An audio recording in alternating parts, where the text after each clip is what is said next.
मित्रांनो, आज मी तुम्हाला काही जोक्स सांगणार आहे.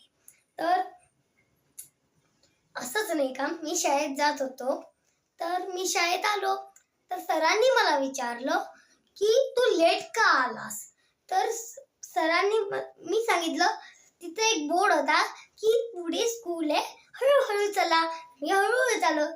तर मित्रांनो, माझं काय चुकलं हे मला तुम्ही कमेंट बॉक्स मध्ये सांगा.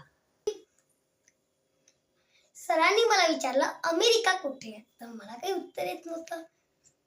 सरांनी मला म्हटलं बाकावर उभं राहा. मी बाकावर उभं राहिलो. मी सरांना म्हटलं सर, बाकावर पण उभं राहून दिसत नाही अमेरिका. असं एकदा काय झालं, सरांनी विचारलं 18 जूनचं विशेष काय आहे. तर मी सांगितलं सर, 18 जूनला मला बर्थडे आहे. सरांनी मला 2 टप्पू दिला. आताही दुखते. आता मी पण आराम करतो. आणि जर तुम्हाला वाटत असेल किंवा माझं बरं आवाज, तर तुम्ही लाईक करा, सबस्क्राईब करा आणि फ्रेंड्स शेअर करा. थँक्यू.